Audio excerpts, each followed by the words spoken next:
The year is 2010. I am just finishing The Last Olympian, and my obsession with Percy Jackson, that is now seemingly lifelong in Greek mythology, has begun.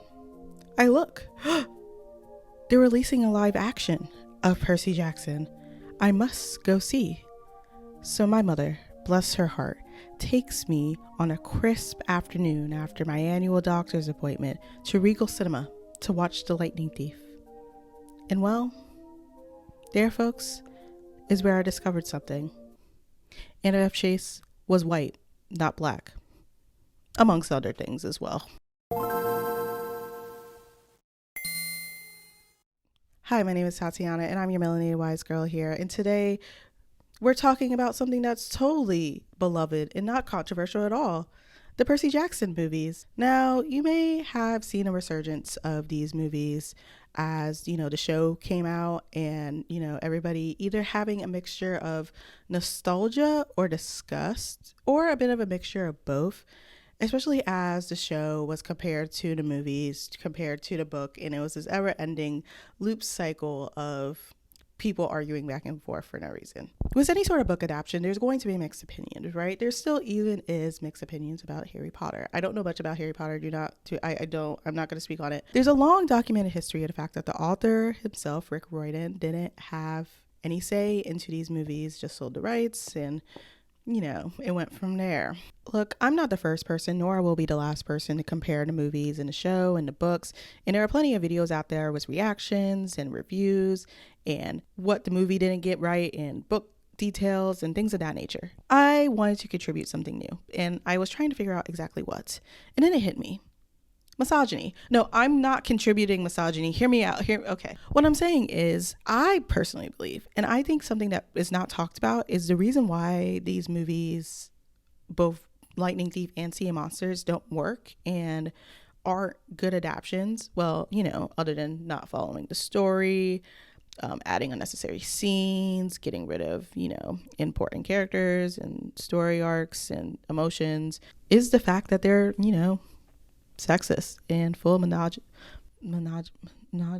misogyny. They're full of misogyny. I'm really bad at pronouncing words. Now, I'm not saying that the books are the end all be all for feminism, because they aren't, especially being written in the early 2000s and being written by particularly a white man. They aren't. There are things that haven't aged well, nor are exactly the end all be all for these books, right? But I think we need to keep in mind that what the books did, the movies did worse. So I want to take this video a little differently than my last. I want to take a more structured rant version.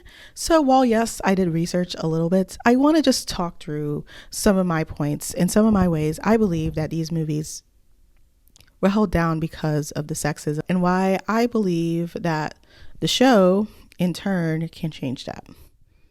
Let's get into it.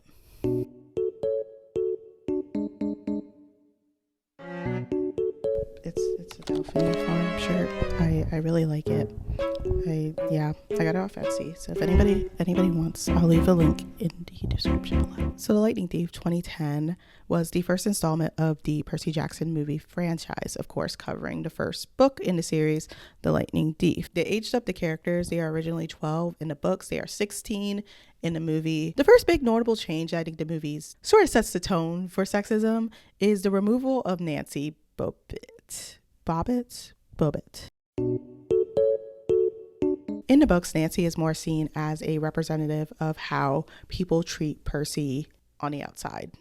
Representative of how the world sees neurodivergent people, right? So in contrast, removing Nancy from the plot, which I understand why they would do it in terms of movie budget reasons. She is a character that can be removed and the same lesson could still be said. If you don't know, any actor on a SAG project that speaks has to get paid SAG rates. So that's, again, another actor to pay, house, things, etc. So I could understand why budget-wise they decide, not to include her. But I think what this removal represents, especially within the movie, that you don't see, honestly, anybody but Miss Dobbs bully Percy, is two things.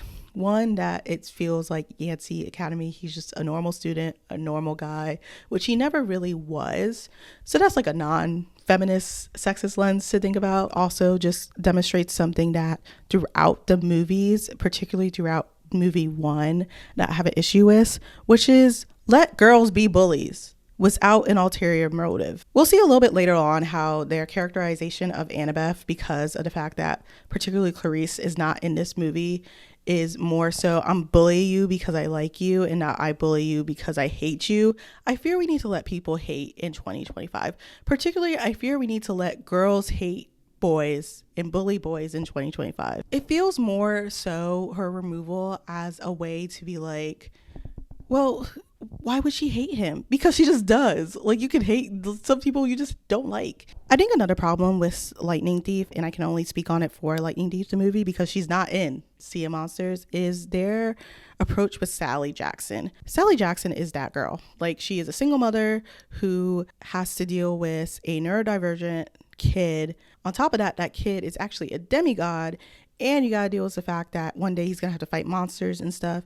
Honestly, I personally would say Sally is one of the main, if not the main reason Percy doesn't end up joining Luke on this side of it all, because she's his balance. She's his voice of reason outside of this world. The movies said she's a mother.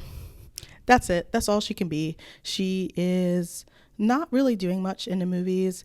Even during the Minotaur scene where she, both in the book and the show, distracts the Minotaur when she, realizes that she can't get into the camp to save Percy, to give him time to get to the gate.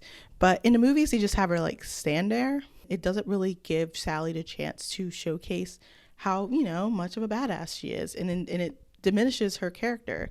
And I think that could have been an easier way that the movies could have still done that. And they do explain why she stays with Gabe, because of his scent, because of the things of that nature. She's there. We have to include her rather than showcasing why Sally is so important to Percy and to their relationship, stating how much having his mother was his only, sort of lifeline in that point. I'll run 10 paces behind you. You go be a superhero, and I'll wait here in my negligee. Annabeth Chase is a lot of things. She is a fighter. She is a runaway. She is that girl. But what she's not is a bully, right? So because they got rid of Clarice in the first movie, they kind of had to give someone those traits and that storyline, so they passed it off to Annabeth. Again, from a budget perspective, I can understand why they would do this. Again, a smaller character, not with much to give, but now it sort of gives this narrative that Annabeth Chase is bullying him because she likes him, not because of anything else. We can't, once again, girls can't have hater energy. And this is not me saying subtext, it's literally in the movie. Annabeth fights him during Capture the Flag. She is very more so put off by him throughout their first meeting and things of that nature. So when Percy's like, why do you not like me? She says, definitely have strong feelings for you. Just haven't decided if they're positive or negative yet.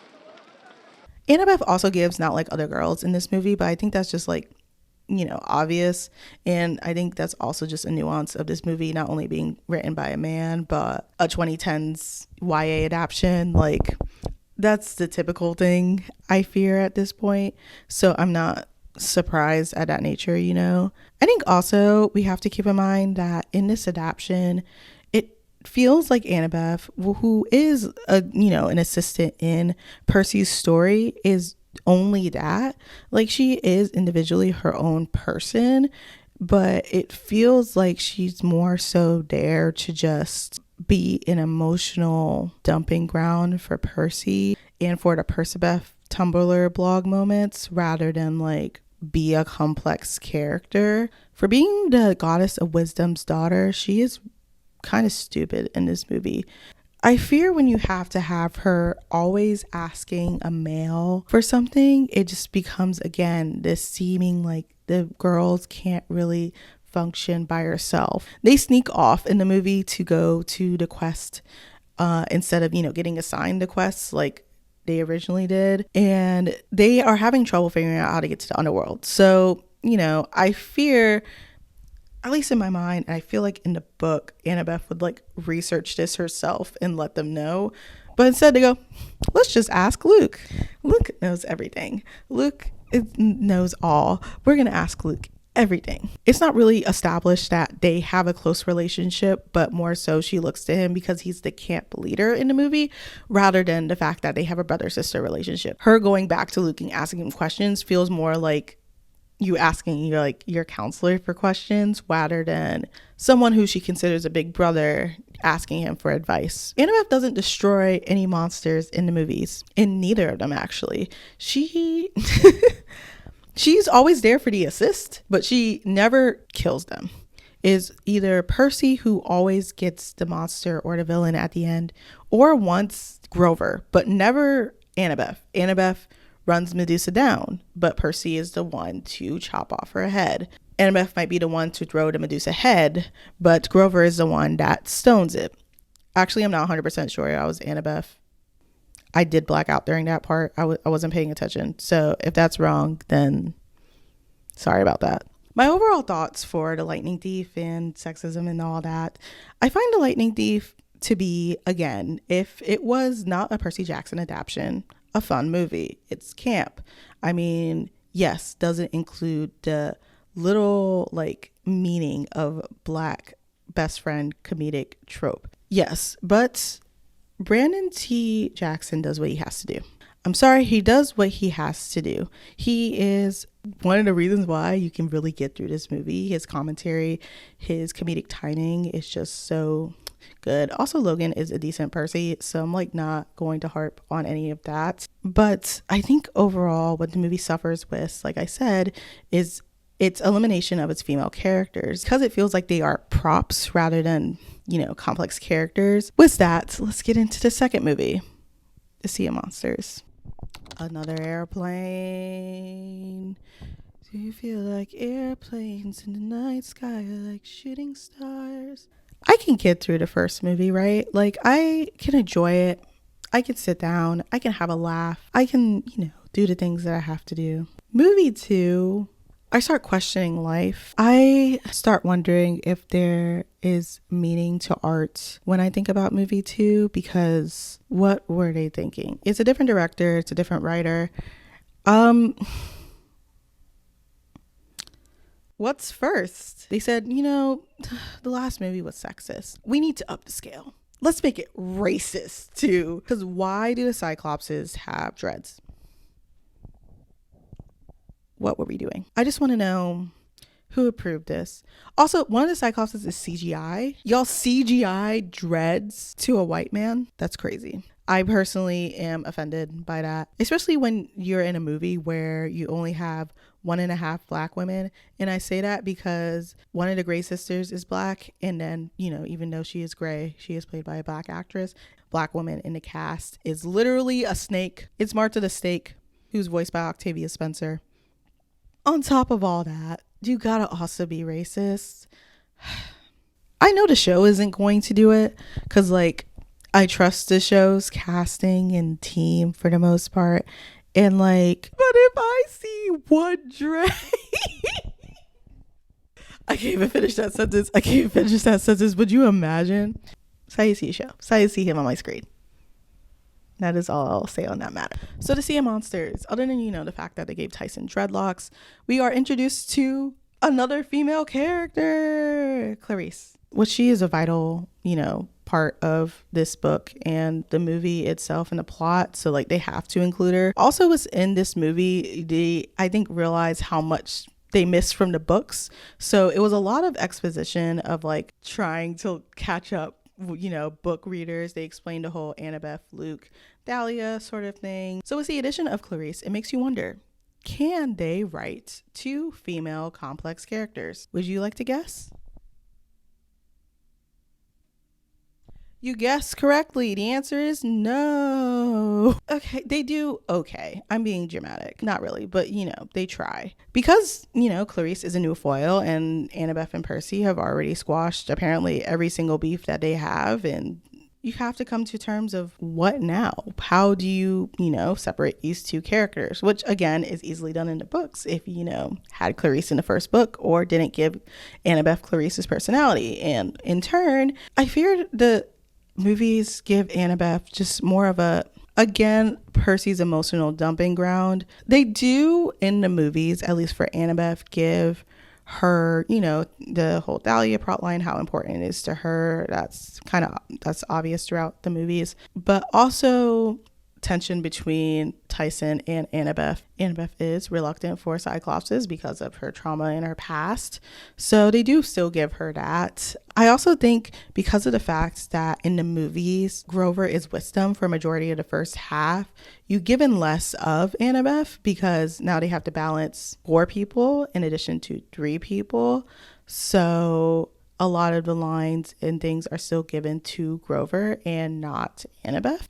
And it's not funny. It's not, but like Grover gets jumped in an alleyway in DC where, it's just the 3 of them now. You have to like put emphasis on Annabeth. Clarice, I think the writing, considering they gave her most of the complexity and the action and things of that nature, is pretty decently written, very similar to how she is in the books. I'm sure there are nuances and things that I'm not picking up.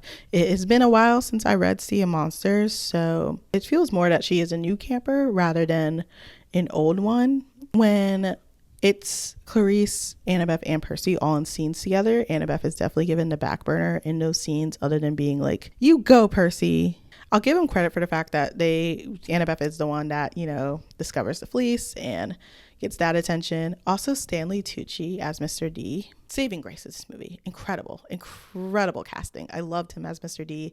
He was hilarious. 10 out of 10. Chef's kiss. I mean, look, The Sea of Monsters is not inherently not only a good adaptation, but just not a good movie to me personally. I only watched it again for content, and if I had to watch it again, I would need to not be physically here, if you understand what I'm saying. It's one of those movies where it just is increasingly frustrating just seeing how they treat their female characters. Like, there's moments where it heavily leans on the male relationships rather than the female relationships, which are equally as important. Luke does get eaten by Kronos, and that's really funny. I can't wait to see how they do that in the show. Please note that was sarcasm. Please note I was being sarcastic. I know. This movie also showcases the first female destroying a monster. At the very end, Clarice does destroy one of the monsters that fatally injures Annabeth. Annabeth, is cured by the golden fleece and all that. I want to stop talking about the Sea of Monsters now. Let's move on. Can we not scratch up my mattress? Thank you. Sorry, it's my cat. Touching a little bit how I believe particularly the show handles this sort of thing. I think it handles it well. The show beats the movies just from both, a storytelling perspective and a, feminism perspective. I think that has a lot to do, not with like just Rick being in the room, but also, the fact that they have a diversity of writers. I don't know every writer on the show. I don't know the makeup of the room. I know there are female writers in the room.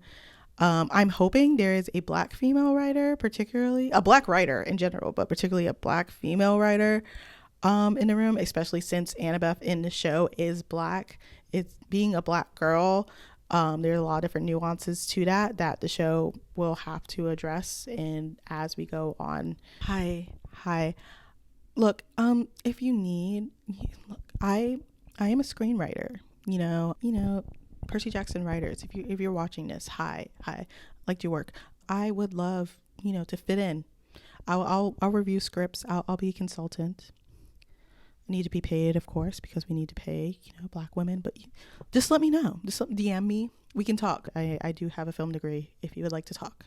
Just putting it out there, manifest your dreams. Speaking of what the show I think does really well is exploring these complexities in the female characters, particularly both Sally and Annabeth, which the movies lacked. And it can be said that as because the show had more time to explore that. Yes, I do still think, the show giving Sally more perspective of how she was handling a demigod child traveling from school to school. But Annabeth, on the other hand, I think is giving a lot more nuance as well, showcasing her opposite perspective from Percy, who Annabeth knows all this knowledge about the gods and sort of worships them at the beginning of the show. And you see that perspective change mainly because of Percy, but also in her dealings with the gods herself. And then also we have the modernization of stories, not just because the show is now, I think, presumably set in modern day, but also the fact that we are talking about things more, like explaining how Medusa did not consent to a lot of things Poseidon had did, leading to her demise, and more so why she has that antagonistic relationship with Athena, besides,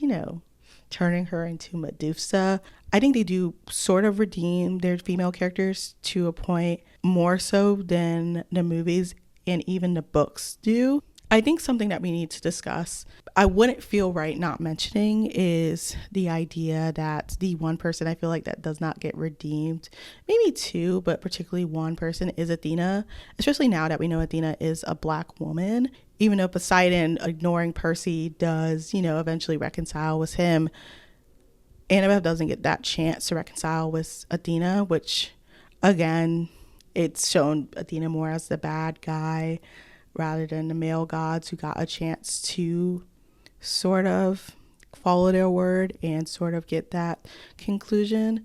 Mostly because Athena is not shown on screen.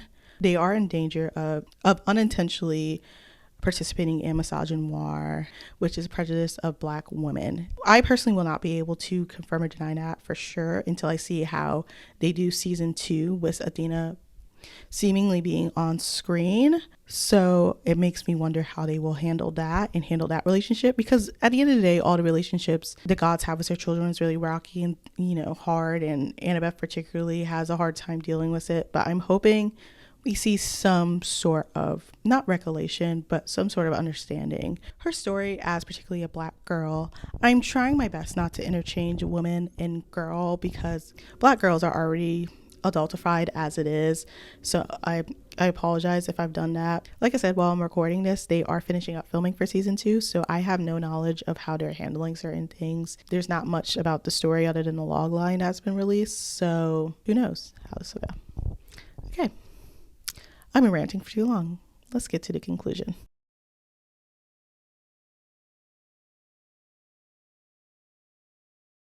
So what's the conclusion here? What's the perspective? What's the end all be all for this? I think we tend to, talk about things in a critical lens. I do. I was a film student. I understand that. If you want to enjoy these movies, go ahead. Like, I'm not stopping you from turning this on. If it's your favorite movie, go off, I guess. But I do think we need to acknowledge the fact that these types of things, especially things that are meant for young adults and children, can influence them.